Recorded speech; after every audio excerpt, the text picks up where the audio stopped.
I'm Lily Harper, 32 years old.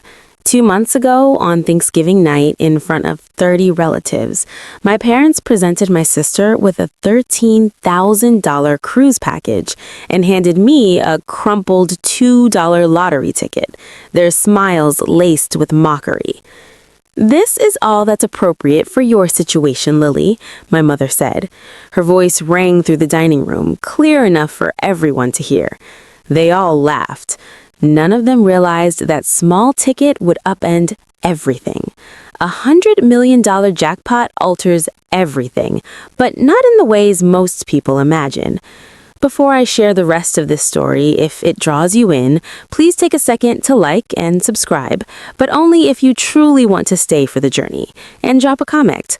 Where are you watching from, and what time is it there? I always enjoy learning where my new friends are tuning in from across the globe. Now, let me take you back 2 months to that Thanksgiving night, the night everything began to unravel. The Harper family Thanksgiving was always an elaborate performance, not the warm, sentimental Hallmark kind, but a carefully staged production where everyone played their assigned part. I arrived at my parents' driveway at exactly 5 o'clock, carrying a homemade autumn salad and a bouquet of dahlias I had grown myself. The blooms were deep burgundy, perfect for the season. I had spent 3 months tending them. My mother opened the door before I could knock. "Oh, Lily!" Her gaze flicked to the bouquet, then slid away. "Still playing with plants, I see." Behind her came delighted squeals. Olivia had arrived. Mom brushed past me, arms wide. "There's my girl! Oh, that dress is stunning. Is it new?" I stood in the doorway, holding my flowers, watching my mother embrace my sister as though years had passed since they last met. It had been 2 weeks. Inside, the house hummed with relatives. Aunts, uncles, cousins I hardly knew. Dad sat in his leather recliner, locked in conversation with Liam, my brother-in-law. He didn't stand when I entered. Just a brief nod, barely a glance. "Lily, good, you're here," he said, eyes still on Liam. "We need help setting the table." Of course I was there to work. The living room had formed a semicircle around Liam as he recounted his latest real estate consulting success. Everyone leaned in, captivated. I knew better. Liam was slick. I had no evidence, only instinct. Aunt Marlene caught my eye from across the room. She offered a small, wistful smile. Later, while I arranged napkins alone in the dining room, my mother introduced me to a distant cousin. "This is Lily, my younger daughter. She does gardening, something with plants." "Landscape architecture, Mom." She waved it off. "Same thing, dear." I kept folding napkins. Some battles aren't worth fighting. Not yet. I was refilling the water pitcher when their voices drifted through the slightly ajar kitchen door. Mom, Dad, Olivia. They spoke in the low, intimate tone families reserve for conversations they believe are private. "The cruise leaves December 15th. 2 weeks in the Caribbean, the whole family. You, Liam, the kids, your father and me, even Grandma Rose if she's feeling up to it." My hand froze on the pitcher. "What about Lily?" Olivia asked, not concerned, just noting the omission. Silence. Then Dad cleared his throat. "She's busy with work. Besides, a trip like this is expensive. We don't want to burden her." They hadn't asked if I was busy. They hadn't asked if I could afford it. They had simply decided I didn't belong. I pushed the door open. "I'm not invited." 3 faces turned. Mom's smile tightened. Dad suddenly became fascinated by his coffee cup. "Sweetheart," Mom began, "this trip is to celebrate Liam's promotion. It's really more of a family thing." "It's not about you, Lily," Olivia said, her tone syrupy. "We just didn't think you'd be interested. You're always so independent." Independent, the word they used when they meant outsider. I opened my mouth to reply when I saw movement behind me. Grandma Rose stood in the hallway, her thin hands gripping her walker. Her eyes locked on mine, sharp, perceptive, carrying an emotion I couldn't quite name. She reached out, squeezed my hand, and said nothing. In that quiet moment, I felt truly seen. "Lily, help your grandmother sit down," Mom directed, already steering her away. "She shouldn't stand so long." Before they rounded the corner, Grandma Rose glanced back. Her lips formed silent words. Call James Carter this week. I didn't understand then, but I would, very soon. The dining room quieted as Dad rose, tapping his wine glass with a fork. Before we eat, I want to thank everyone for being here. He smiled, the polished smile of a man who had spent decades selling used cars. Family is everything. 30 heads nodded. I counted 30 witnesses to what happened next. This year, Margaret and I wanted to do something special for our daughters, gesturing expansively toward Olivia. Olivia, sweetheart, come here. Olivia glided forward, all poise and designer heels. Mom handed her a thick envelope, beaming. For you and Liam and the kids, a 14-day Caribbean cruise first class. The room exploded. Applause, delighted gasps. Olivia shed perfect tears, the photogenic kind. Oh my God, thank you. This is too much. She hugged both parents. $13,000. I'd seen the itinerary on Mom's computer last month. I wasn't supposed to see it, but I had. Then Mom turned to me. The applause faded. Silence settled. Lily, honey, come here. I walked forward on stiff legs. She pressed a thin envelope into my hands. Inside lay a single slip of paper, a Mega Millions lottery ticket. $2. This is what suits your situation, dear. Who knows? Maybe luck will find you. Someone snickered, then another. Liam leaned back, smirking. Luck's a long shot when you don't have brains to back it up. Laughter rippled across the room. Olivia covered her mouth, giggling. Oh, that's so cute, Mom. Maybe she'll win $5. I stared at the ticket in my hand. My face burned, but deeper inside, something shifted, cracked open, set free. I smiled. Thank you, Mom. I'm sure this is exactly what I deserve. No one caught the steel in my tone, but I felt it. The laughter still rang when a voice sliced through. Gerald, Margaret, this isn't right. Everyone turned. Grandma Rose stood at the room's edge, her frail body quivering from standing without her walker. Her voice was faint, yet piercing. You cannot treat Lily this way. Not in front of everyone. Not ever. The silence that followed weighed heavier, more uneasy than before. No one had anticipated the family matriarch speaking up. Dad's jaw clenched. Mother, please. I am not finished. But Mom was already crossing the floor, heels clicking sharply on the hardwood. She slipped an arm around Grandma Rose with practiced care. You're tired, Mom. Let me help you lie down. Margaret, I'm not... The doctor said you need rest. Come on. I watched, powerless, as Mom guided Grandma Rose toward the guest room. Grandma Rose glanced back over her shoulder. Our eyes locked. She gave a single, deliberate nod. Then her gaze drifted subtly to her old leather handbag on the armchair by the window, the one she always carried, the one no one was permitted to touch. The door closed behind them. The room released its breath. Conversations restarted. The moment dissolved as if it had never occurred. But I noticed Aunt Marlene watching me from across the space. Her face had paled. She looked as though she wanted to speak, then reconsidered. I excused myself to the bathroom, locked the door, and stared at my reflection. The lottery ticket remained crumpled in my fist. $2. That was their measure of my worth. Yet Grandma Rose had mentioned something, a name, James Carter, a lawyer. Why would my grandmother, who had no legal battles or disputes, urge me to contact a lawyer? I didn't know yet, but intuition whispered I soon would. It was nearly midnight when I began clearing up alone, as always. Most guests had departed. Olivia and Liam had withdrawn to the living room to discuss their cruise outfits. My parents were bidding farewell to the final relatives. I was collecting dishes from Dad's study when I spotted them. Papers strewn across his desk as though abandoned in haste. Bills stamped with red overdue notices, a letter from a collection agency, and beneath it all, a document that chilled me. A loan agreement signed by my father, co-signed by Liam Pierce, for $180,000. The interest rate was ruthless, the sort offered only by those who dwell in shadows. My hands trembled as I turned the page. It grew worse. Collateral documents for Grandma Rose's house, the home she had lived in for 50 years, where Mom had grown up, the house intended to remain hers until she passed. There was her signature, shaky, uneven, dated 6 months earlier, the same month she had fallen, spent 2 weeks in the hospital, heavily medicated on painkillers. They made her sign when she was not herself.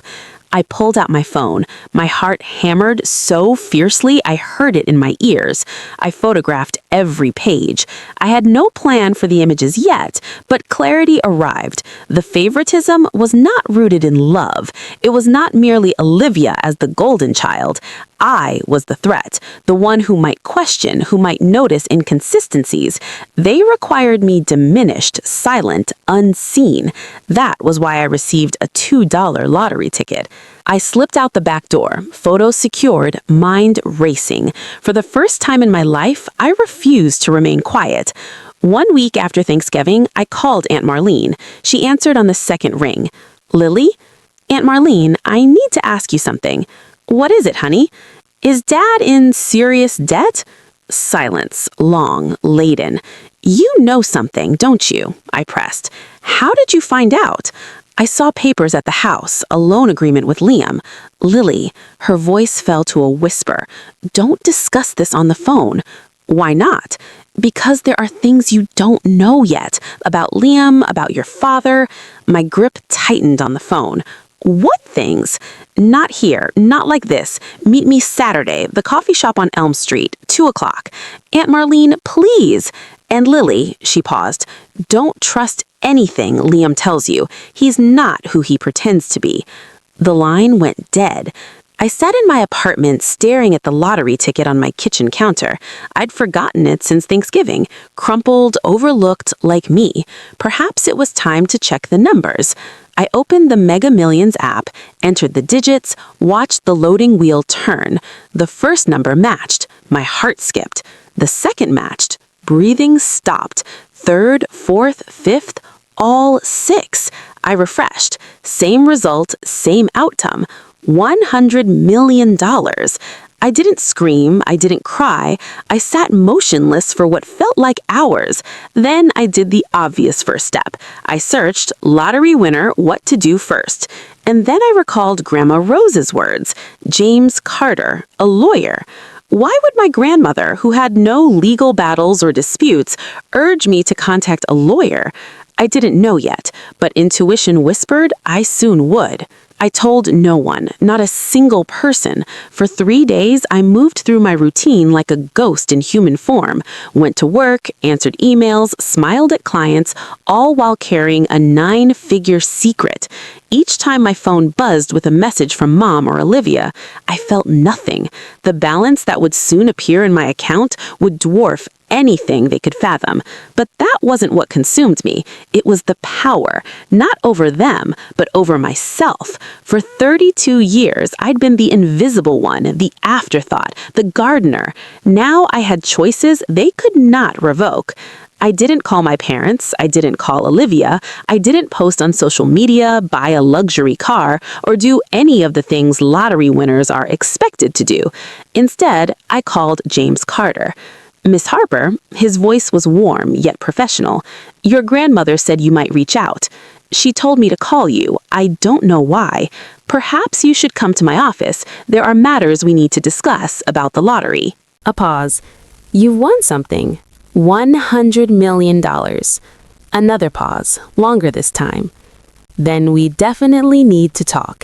But, Miss Harper, the matters your grandmother wanted me to discuss with you existed before any lottery. They concern her estate and her house." My stomach sank. What about her house? "It's better if I show you in person. Can you come tomorrow?" "Yes. And Miss Harper, don't mention this call to anyone in your family. Not yet." I hung up, staring at my reflection in the dark phone screen. The lottery ticket had given me wealth, but James Carter was about to give me something far more precious, the truth. James Carter's office smelled of aged books and fine leather. He was older than I'd pictured, early 60s, silver hair, kind eyes behind wire-rimmed glasses, the sort of lawyer who still held to principle. "Please sit." He indicated the chair opposite his mahogany desk. I sat. "What did my grandmother want you to tell me?" He slid a folder across the desk. 10 years ago, your grandmother established a trust fund in your name, $500,000. The room tilted. What? I never knew. She wanted it that way. She was afraid. Afraid of what? His expression softened. Afraid your mother would find a way to take it from you. I opened the folder with trembling hands. Legal documents, bank statements, all authentic. "There's more," he said gently. "The house, your grandmother's house." I saw the papers. My father used it as collateral. He nodded. "The deed was signed 6 months ago, the day after your grandmother was hospitalized. She was on heavy pain medication, barely coherent." I felt nauseous. That's fraud. Potentially. The signature is unsteady, the timing is suspicious, but proving coercion is difficult without witnesses. She didn't know what she was signing. I don't believe she did. He leaned forward. "Miss Harper, your father owes Liam Pierce $180,000. The house was collateral. If he defaults, Liam takes the property." The pieces locked together. The favoritism, the exclusion, the $2 lottery ticket. I was never meant to discover any of it. What can I do? With your resources now, you have options. We can challenge the deed. We can pay off the debt and remove the lien. We can protect your grandmother. I looked at the trust fund documents. $500,000 from Grandma Rose. $100 million from a crumpled lottery ticket. Let's protect her. Okay, let me pause here for just a moment. I know what you're thinking. Lily, what are you going to do? Are you going to get revenge? But this isn't a revenge story. This is a story about truth. If you want to find out what happens next, let me know in the comments. Have you ever been treated unfairly by your own family? Hit that like button if you're on my side.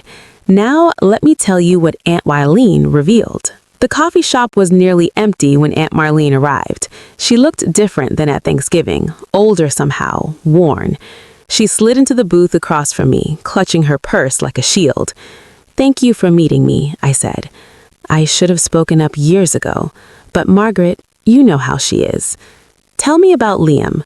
Marlene's hands shook as she reached for her coffee. "He's not really a consultant. He lends money to desperate people at interest rates that would make a loan shark flinch. I suspected something. There's more." She pulled out her phone, scrolled through her gallery.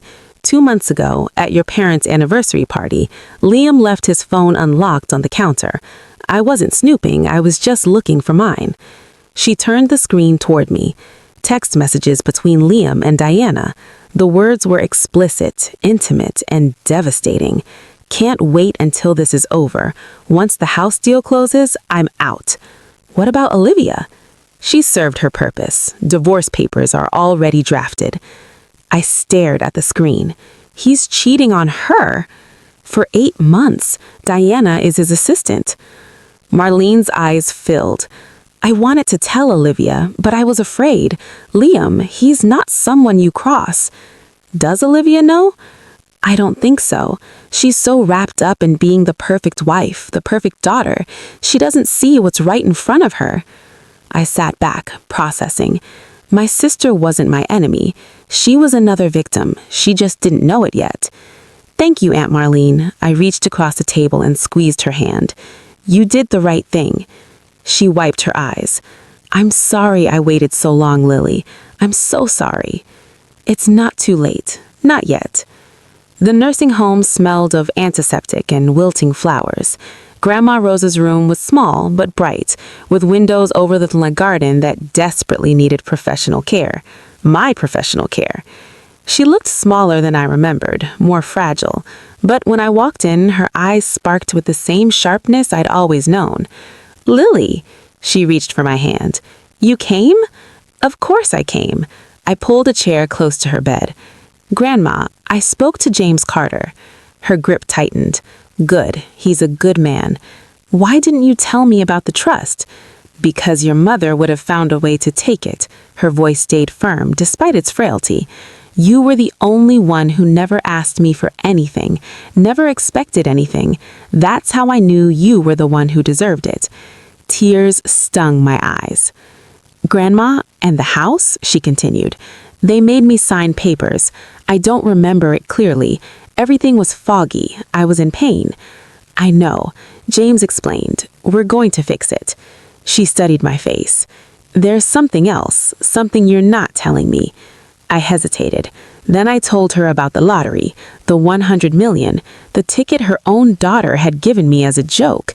Grandma Rose laughed, actually laughed, a sound like dry leaves rustling. Karma, she whispered. I always believed in karma. I'm going to buy back your house, I said. I'm going to make sure you can live there again, whatever it takes. Her hand found my cheek. I don't need you to take revenge on anyone, Lily. I just need you to be free, to protect what matters. I will. Promise me something. Anything. Don't become like them. Don't let the money change who you are. I kissed her forehead. I promise. Some promises are easy to make. This one I intended to keep. 2 weeks after Thanksgiving, the Harper family gathered again, this time for a bon voyage dinner before the grand cruise. I was invited, not as a guest, but as help. Lily, can you arrange the centerpieces? You're so good with plants. Lily, the caterer needs direction. Handle that? Lily, make sure Grandma Rose's nurse knows we'll be gone for 2 weeks. I did all with a serene smile, played my role perfectly, the quiet, capable daughter they expected. No one knew about the lawyers working tirelessly on my behalf. No one knew about the LLC I'd quietly formed to claim my winnings anonymously. No one knew that in 3 weeks, I would be worth more than everyone in that room combined. The dinner was a parade of self-congratulation. Liam held court, detailing the cruise itinerary, snorkeling in Barbados, fine dining at the captain's table, spa days for Olivia. Too bad you couldn't join us, Lily, Olivia said, not sounding sorry in the least. But someone has to water Mom's orchids. I don't mind, I replied, smiling gently. I hope you all have an incredible time. Dad clapped Liam on the shoulder. This guy, best thing that ever happened to this family. Liam caught my eye.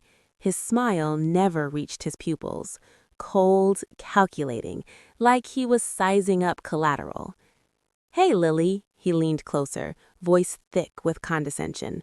Buy any more lottery tickets? Maybe you'll win $5 next time. The table laughed. I let them. You never know, I said pleasantly. Luck has a way of surprising people. Mom raised her glass. To family, to fortune, to the Harpers. Everyone drank. I lifted my water glass and took a small sip. 12 days. In 12 days, they would be adrift in the Caribbean, and I would be ready. The morning they departed for the cruise, I stayed behind. You're not coming to see us off? Mom had asked the night before, her tone laced with that familiar accusation masquerading as disappointment. I have a client meeting, big project, I'd answered. She sniffed. Always work with you, always work. As if I'd ever had another choice, as if they'd ever offered me anything else. I spent departure day in James's office, finalizing the LLC paperwork. The money would clear within the week, after taxes, roughly $62 million, more than enough for what I had planned. I was reviewing documents when my phone buzzed. Olivia. Lily, something's wrong with Dad's credit card. It got declined at the port. Can you transfer $500? I'll pay you back. I stared at the message. The irony was almost poetic. The first time in my life Olivia had ever asked me for money. I knew exactly why the card had been declined. The debt was closing in. Liam wasn't covering it the way he'd promised. The house of cards was beginning to sway. I typed back, I don't have $500 to spare right now. Ask Liam. He's the financial consultant. 3 dots appeared, vanished, appeared again. Never mind, we figured it out. I didn't ask how. I didn't care. What mattered was that they were all on that ship now. Mom, Dad, Olivia, Liam, confined in the middle of the ocean for the next 2 weeks. I turned back to James. How soon can we file the challenge on the house deed? Monday, once you're ready to make your move. I looked out his window at the city below. Somewhere out there, a cruise ship was gliding toward the Caribbean, and I was preparing my own kind of journey. Day 3 of the cruise. I posted a single Instagram story. Just me standing in front of Grandma Rose's house, the house that was supposedly no longer hers. The caption was understated. Home renovation project starting soon. I knew Dad would see it. He checked social media obsessively, the only way he ever really knew what his daughters were doing. That same day, local news ran a brief story. Mega Millions jackpot claimed. Winner remains anonymous. The ticket had been purchased at a convenience store 3 miles from the Harper family home. I hadn't planted that detail. The universe simply has a sense of humor sometimes. Aunt Marlene, bless her, mentioned it in the family group chat. Did anyone hear about the lottery winner? Someone from our area won $100 million. They bought the ticket at that little Quick Mart on Henderson Avenue. The one where Mom had bought my $2 ticket. The chat erupted, cousins speculating, Uncle Barry joking about early retirement. Then a private message from Mom. Lily, that lottery ticket I gave you for Thanksgiving, you still have it, right? I waited an hour before replying. Let her stew. Yes, Mom, I still have it. Why? Just curious, no reason. That emoji. She never used emojis unless she was nervous. An hour later, my phone began buzzing nonstop. One call, then another, then another. Mom, Dad, Olivia, Liam. I let them all roll to voicemail. By evening, I had 43 missed calls. By midnight, 79. The messages ranged from casual, "Hey, sweetie, just checking in," to frantic, "Lily, please call us back. This is urgent." I turned my phone face down on the nightstand. Tomorrow, I would call them, but on my terms and with an audience. 79 missed calls. I counted them twice to be sure. The voicemails were a masterclass in emotional manipulation. Mom, attempt 1. Lily, honey, it's Mom. Just wanted to hear your voice. Call me when you get a chance. Mom, attempt 7. Lily, this is important. Please call back. Mom, attempt 15. I don't know why you're ignoring us. This isn't like you. Dad, attempt 3. Lily, it's your father. We need to talk. Family business. Olivia, attempt 5. Lily, seriously, what's going on? Mom is freaking out. And then Liam, voice smooth as ever. Lily, I think we should discuss some investment opportunities. Family helping family, you know? Give me a call. I sat in my new apartment, a simple rental I'd secured the week before. Nothing extravagant, just mine. And I listened to every single message. Let their desperation wash over me like incoming tide. They weren't worried about me. They were worried about the money. I texted James Carter. Is everything in place? His reply came quickly. Ready when you are. I opened the family group chat and typed a single message. I'll video call tonight at 8 p.m. EST. Everyone needs to be present. There's something important I need to share. Within seconds, confirmations poured in. Mom, of course, sweetie, we'll all be there. Dad, looking forward to it, kiddo. Olivia, can't wait. Liam sent a thumbs up emoji. They believed they'd already won. They assumed I would announce my lottery winnings and then, what? Hand them a check? Seek their wise counsel? They had no clue what was approaching. I spent the rest of the afternoon preparing, organizing documents, rehearsing every word. This wasn't revenge. This was truth. And the truth, as they say, shall set you free. At exactly 8 o'clock, I clicked join call. Their faces filled my laptop screen, squeezed together in what appeared to be the ship's lounge, a tropical sunset glowing through the windows behind them. "Lily!" Mom's voice flowed like syrup. "There's our girl. We miss you so much, honey. We really wish you were here with us." Dad chimed in. "We really do." The sincerity almost sounded genuine. Olivia waved from the back. "Hi, sis. You look good. Have you done something new with your hair?" They'd never once noticed my hair before. Liam sat slightly apart, arms folded, watching me with that same calculating stare. "Lily, good to see you." "Thank you all for making time," I said evenly. "I know you're busy enjoying your vacation." "Family comes first," Mom declared. "Always." Interesting choice of words. Dad leaned closer. "So, we heard some interesting news, something about a lottery ticket." I didn't flinch. "Yes, I won." The silence was absolute. Then everyone erupted at once. "Oh my God, that's incredible! How much, Lily? Congratulations!"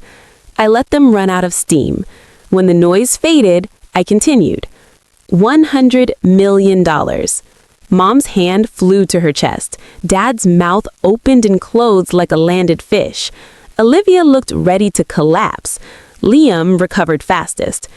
"Lily, that's life-changing money. You're going to need help managing it. Investments, tax strategies, asset protection." "I have a lawyer," I cut in. "Sure, but a family member who understands finance?" "Liam," my voice stayed calm. "Before we discuss money, there are some things this family needs to know." His smile flickered. "What kind of things?" "The truth." I shared my screen. "Let me show you." The first document appeared, the loan agreement bearing Liam's signature. Everything shifted. "This," I said, "is a loan agreement between my father and Liam, $180,000 at 32% interest." Dad's face drained of color. "Where did you—" "And this," I continued, advancing to the next file, "is the deed to Grandma Rose's house, signed over as collateral the same week she was hospitalized, barely conscious from pain medication." Mom's mouth opened. No sound emerged. "That signature is unsteady because Grandma didn't know what she was signing. My lawyer has medical records confirming she was heavily medicated. This could be considered fraud." "Lily, this is family business," Dad began. "I'm not finished." I clicked again. Screenshots filled the screen. Text messages between Liam and Diana. Explicit. Unmistakable. "These are messages between Liam and his assistant Diana. They've been involved for 8 months." Olivia's face crumpled. "What?" I read aloud. "Can't wait until this is over. Once the house deal closes, I'm out." "What about Olivia? She served her purpose. Divorce papers are already drafted." "That's not—" Liam shot to his feet, chair scraping loudly. "Those are fabricated. She's lying." "Am I?" I looked straight at my sister. "Olivia, ask him. Look at his face and ask him." Olivia turned to Liam. Her voice was a broken whisper. "Liam?" He didn't answer. He snatched his phone and walked out of frame. Mom began to cry. Dad sat frozen, stunned. "Here's what's going to happen," I said quietly. "I'm using my money to pay off the loan and clear the lien on Grandma's house. The deed will be transferred back to her, legally protected. None of you will have any claim to it." "Lily, please," Dad pleaded. "We're family." "Family doesn't steal from 90-year-old women." I kept my tone level. "And I'm not done." "Okay, I know a lot of you are screaming yes at your screens right now, but hold on, the story isn't over yet. If you've ever dreamed of saying the things I just said to your own family, smash that like button. And if you want to know what happened to Liam next, oh, karma wasn't finished with him. Keep watching, because what happened after that call, even I didn't see it coming. I ended the call before anyone could reply. The last image was pure chaos. Olivia sobbing, Mom shouting something inaudible, Dad motionless with his head in his hands. Liam had vanished from view. My apartment fell silent, only the fading sunset through the window. I'd pictured this moment for weeks. I thought I'd feel triumph, victory, vindication. Instead, I felt hollow, exhausted, like I just ran a marathon I hadn't trained for. My phone erupted within seconds. Calls, texts, voicemails. I switched it to silent and set it face down. Then, a knock at the door. I tensed. No one knew I'd moved. Through the peephole, Aunt Marlene. She looked as drained as I felt. "How did you find me?" "James Carter gave me the address. I hope you don't mind." I let her in. She took one look at me and pulled me into a hug. "You did good, honey. You did what none of us had the courage to do." "Did I?" My voice cracked. "I just destroyed my entire family on a video call."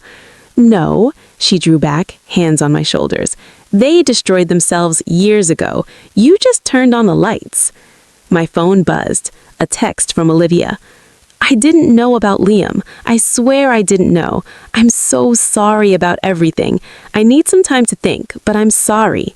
I read it twice, 3 times. "What do you think?" Marlene asked. "I don't know." I set the phone down. "I don't know if she's sincere. I don't know if anything will change. You don't have to decide tonight." She was right. For the first time in 32 years, I had time. I had options. I had freedom. 2 weeks later, James Carter called with good news. "It's done," he said. "The challenge went through faster than expected. With the medical records and the witness testimony from your Aunt Marlene, the bank... Your father defaulted on the loan payments once Liam stopped co-signing. But here's where your money becomes decisive. I'd already made my choice. Pay it off, whatever the cost. It would come to roughly $215,000, principal, accrued interest, and legal fees to transfer the deed cleanly into your grandmother's name. Do it." The amount was trivial, a mere rounding error compared to what I now possessed, but what it signified, that was everything. "There's one more thing," James said carefully. "I've drafted a protection clause. Once the house is in your grandmother's name, no member of the Harper family, including your parents, can claim any rights to the property, not during her lifetime and not after. Upon her passing, it passes to you, per her original wishes before any of this unfolded." I thought of that crumpled lottery ticket, the mocking smile on my mother's face. $2 to dismiss the inconvenient daughter. "One additional clause," I said. "I want it in writing that my grandmother may live there for the rest of her life, with full-time care if needed, completely funded, already in place." I smiled for the first time in weeks. "James, thank you." "Thank your grandmother," he replied. "She chose you for a reason." I hung up and immediately called the nursing home. "I'm coming to pick up Rose Mitchell. It's time to take her home." Liam tried to control the narrative. Of course he did. The screenshots were photoshopped, he insisted to anyone who would listen. Lily is mentally unstable. She's jealous of Olivia's success. She's trying to tear this family apart. It might have worked once, before social media, before Diana. Diana, apparently, was not pleased about being discarded in the middle of a scandal. 3 days after the video call, she went nuclear. Instagram, Facebook, X, every platform. Photos of them together, restaurant receipts, hotel bookings, intimate messages that made the ones I'd shared seem tame, and her own video statement, mascara-streaked and furious. "Liam Pierce is a liar and a fraud," she declared to her 300 followers, a number that multiplied by thousands within hours. "He told me he loved me. He told me he was leaving his wife, and now he's trying to pretend I don't exist." Olivia filed for divorce before the cruise ship even docked. But Diana wasn't the only one with grievances. Within a week, 2 of Liam's business associates filed complaints with the state attorney general's office regarding predatory lending practices. The interest rates he'd been charging weren't merely unethical, they were illegal in 3 states. I didn't lift a finger. I didn't have to. The dominoes fell on their own. Dad declared bankruptcy the following month. The car repair shop he'd owned for 30 years, gone. liquidated to satisfy debts that had been mounting long before I discovered those papers. I felt nothing, not satisfaction, not pity, just a strange, peaceful emptiness. Karma, Grandma Rose said when I told her, sitting in her own living room for the first time in a year. She squeezed my hand. I squeezed back. Some things don't need words. My mother called me 3 weeks after the video call. I almost didn't answer, but something made me press the green button. Lily. Her voice sounded as though she'd been crying for days. Lily, you've ruined us. No hello, no how are you. Straight to accusation. I didn't ruin anything, Mom. I told the truth. The truth? She laughed bitterly. Everyone knows now. Everyone. The neighbors, the church, my book club. I've been going to that book club for 18 years, and now they won't even return my calls. I'm sorry that's happening. Are you? Are you really? You had everything. $100 million. You could have helped us. You could have saved your father's business. You could have... I could have covered up fraud, I said steadily. I could have pretended Liam was a cheating predator. I could have let you keep Grandma's house. We're your family. So is Grandma. Silence. Mom, I said quietly, I'm not blocking your number. If you ever want a real conversation, one where you acknowledge what you did, not just what you lost, I'll be here. But I won't listen to you blame me for consequences you created. You're so cold. When did you become so cold? I learned from the best. She hung up. It was the last time we spoke for 6 months. Dad never called at all. I heard through Aunt Marlene that they'd moved into a small apartment across town. He was working as a mechanic for someone else's shop now. Mom had taken a job at a grocery store. I didn't gloat. I didn't feel vindicated. I simply kept living my life, because that had always been the point. Not to punish them, but to finally live free. The letter arrived 3 months after the cruise. Not an email, not a text, a handwritten letter, 2 pages on pale blue stationery, my sister's familiar looping cursive, which I hadn't seen since she slipped notes to me in middle school. Dear Lily, I don't know how to start, so I'll just start. I'm sorry. Not because I want money from you, not because I'm trying to get back on your good side. I'm sorry because I should have said it years ago and I didn't. I knew Liam had problems. I didn't know about Diana, but I knew something was wrong. I ignored it because admitting it meant admitting my whole life was a lie. I knew Mom and Dad treated you unfairly. I told myself it wasn't my business. I told myself you were fine. You were always so independent, so capable. You didn't need me to defend you. That was a coward's excuse. You were my little sister. I should have defended you anyway. The divorce is finalized. I'm starting over. I don't know what that looks like yet, but I know it has to be different. You don't have to forgive me. You don't owe me anything. I just wanted you to know. I see you now. I see what I missed for 30 years. I'm so sorry. Love, Olivia. I read the letter 3 times. Then I folded it carefully and placed it in my dresser drawer. I didn't write back. Not yet. But for the first time, I felt something shift. A door that had been locked for years, creaking open, just slightly. We met for coffee the following month. It was awkward, stilted. Neither of us knew how to be sisters anymore, but we were trying, and that was a beginning. Grandma Rose came home in April. I was there when the nursing home transport van pulled into her driveway, the same driveway where I'd skinned my knee learning to ride a bike, the same driveway where she'd stood waving goodbye after every visit, shrinking in the rearview mirror until she disappeared. She was small. Then your mother called me last week. I tensed.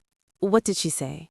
She wanted me to talk to you, to convince you to come back to the family. What did you tell her? Grandma Rose turned to look at me directly. Her eyes, despite her age, remained sharp as ever. I told her that you never left, that family isn't about showing up for Sunday dinners. It's about showing up when it matters. She reached for my hand. You showed up, Lily. When everyone else saw what they could take from me, you saw what you could give. I blinked back tears. I just did what was right. That's the hardest thing to do, and you did it anyway. We sat together until the sun slipped below the horizon. No more words were needed. 1 year later, I barely recognized my own life. I still worked, not because I needed the money, but because I loved what I did. My landscape architecture firm had grown. 2 new employees, an office with actual windows, and a waiting list of clients. I designed 3 public gardens in the past year alone. The lottery money sat mostly untouched in diversified investments. I'd bought a modest house near Grandma Rose.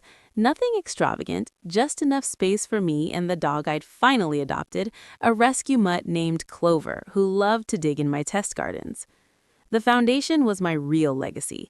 The Rose Mitchell Foundation awarded scholarships to young women pursuing careers in the arts, painting, music, design, anything creative. Women from families who didn't understand them. Women who'd been told their dreams weren't practical, their talents weren't valuable, their voices didn't matter. Each acceptance letter I read felt like a small act of defiance. Take that, universe, take that. Every parent who ever said, "But how will you make money?" I visited Grandma Rose every day. Some days she was sharp, full of stories from the past. Other days she was tired, and we simply sat together in comfortable silence, watching her garden come back to life. "Your tulips are coming up," I told her one afternoon. "You planted those," she reminded me. "They're still yours." She smiled.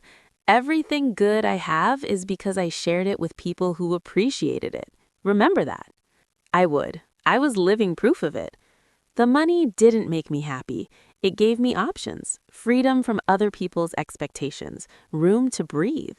Happiness came from somewhere else entirely, from work that mattered, from relationships built on truth, from the simple act of being exactly who I was. People sometimes ask about my family, where they are, if we've reconciled. The honest answer is complicated. My parents live in a small apartment across town. Dad works as a mechanic, Mom works at a grocery store. They're stable but struggling, not destitute, but nothing like the life they once imagined for themselves. We communicate occasionally. Dad sends a text on my birthday, "Hope you're well, love Dad."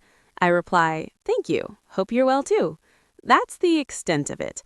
Mom has never apologized. She's called a few times, usually wanting to complain about her circumstances or hint that she could use some help. I listen politely, then change the subject. Sometimes she hangs up in frustration. Sometimes we manage a few minutes of civil conversation before the resentment creeps back in. I'm not ready to let them back in. Maybe I never will be. That's okay. Forgiveness isn't something you owe people who hurt you. It's something you give yourself when and if you're ready. Olivia is different. We've had coffee together 6 times now. Lunch twice. We text occasionally. Not every day, but enough. She's rebuilding her life. New apartment, new job, new therapist helping her understand how she ended up with someone like Liam. We're not close. Not yet. Maybe not ever, but we're trying. She told me last month, "I didn't realize how messed up our family was until I got out. I thought that was normal. I thought I was lucky." We both believed what we had to believe to survive. She nodded, didn't cry for once. Progress. As for Liam, I don't know where he is, and I don't care. Some people don't deserve space in your thoughts. I've made my peace. I'm moving forward. That's enough. People always ask me the same question.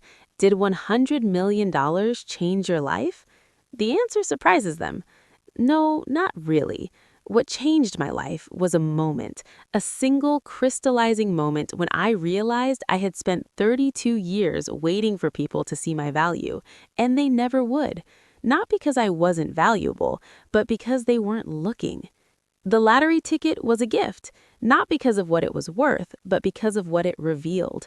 The people who should have loved me only cared when they thought I had something they wanted. That revelation was worth more than any jackpot. If you're watching this and you're in a family that doesn't see you, I want you to know something. You don't need $100 million to free yourself. You don't need luck. You don't need permission. You need one decision: to stop letting other people define your worth. Set your boundaries. Walk away from tables where you're only invited to serve. Build your own table if you have to. The money gave me options, but the power was always mine. I just didn't know it until someone handed me a $2 lottery ticket with a smirk and thought they'd put me in my place.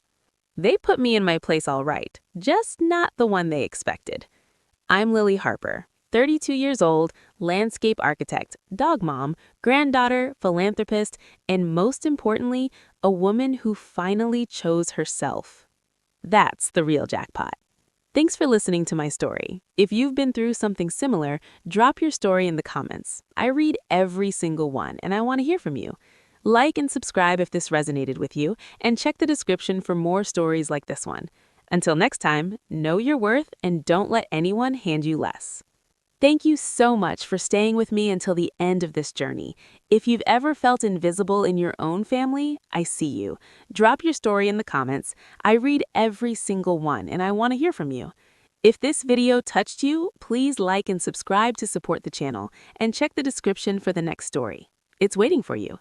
Until next time, remember, you are worth more than anyone else's opinion. See you soon.